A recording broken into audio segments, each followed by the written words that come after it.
Tuneful Toots. The little engines of the narrow gauge railway were always busy. They went uphill and downhill all day long. Rusty's favorite journey was by the lake. He liked to toot his horn there. The sound echoed around the hills. Rusty's horn was special. It had two notes, one high and one low. Rusty thought he had a very tuneful toot. But the other engines thought it was the worst noise they'd ever heard. And that made Rusty sad. One morning, the narrow gauge controller, Mr. Percival, had a special announcement to make. "Sir Topham and Lady Hat are to visit our railway this evening," he said grandly. "This is a very special occasion, so a brass band is coming to play for them," Mr. Percival added. The engines were very excited. But Rusty was most excited of all. He loved the sounds of a brass band. There was a lot to do. Scarloe and Rheneas brought tables and chairs. Duncan and Peter Sam brought apples and pears from the orchard. And Rusty was to take the brass band on a tour of the hills before the concert.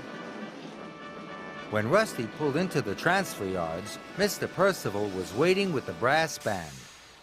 Rusty couldn't help but toot his horn, high and low. At that moment, Thomas chuffed into the transfer yards with the bandstand. "What was that wonderful sound?" puffed Thomas. "That was Rusty," peeped Peter Sam. "He thinks his horn is special, but we don't." "Well, I think it's special," wheezed Thomas. This made Rusty very happy. No one had ever liked his horn before. "Rusty, the brass band are ready for their tour of the hills," called Mr. Percival. "Yes, sir," hooted Rusty. The brass band was soon on board, and Rusty pulled quickly out of the station. "Don't be back late," Mr. Percival called after him. But Rusty didn't hear. He was tooting his two tones loud and clear. "I'm going to give the brass band the best tour ever," he said. Rusty took them to the top of the highest hill. Then they went to the viaduct. Then he took them to the trestle bridge. It would soon be time for the concert. The band started to tune their instruments. The sound of their notes filled Rusty's funnel. He was very happy. So happy, he forgot all about getting back for the concert. "I know," thought Rusty. "Now I'll take the band to the lake." He wanted this trip to go on forever and ever. Rusty happily clickety-clacked towards the lake. His horn was toot-tooting to the music of the brass band. He wished all the other engines could hear him now. The ruined castle looked magical in the sunset. Rusty's tuneful train crossed the lake.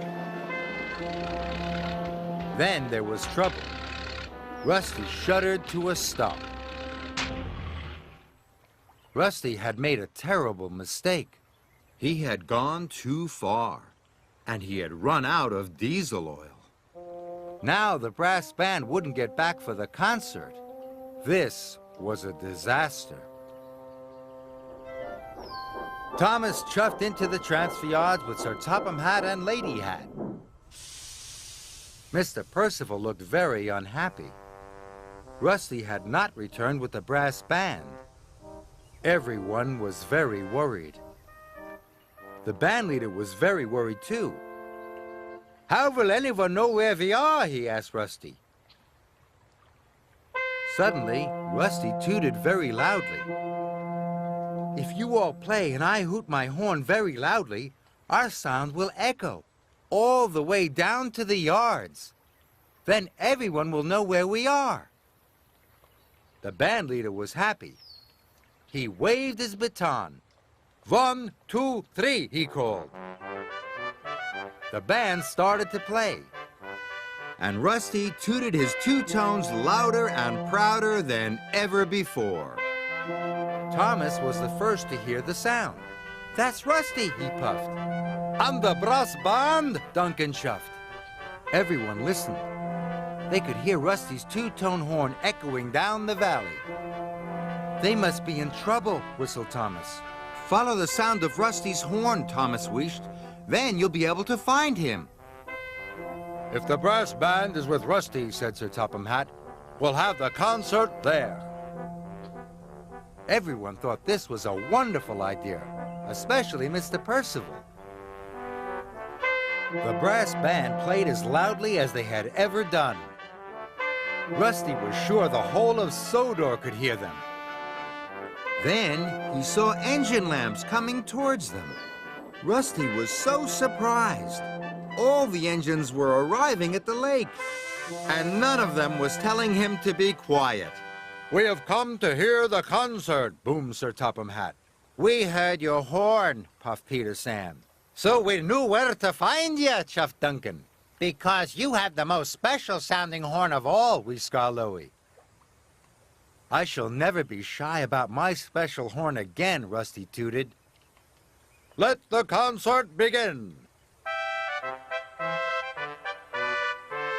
All the engines blew their whistles, and Rusty tunefully tooted his two-tone horn loudest of all.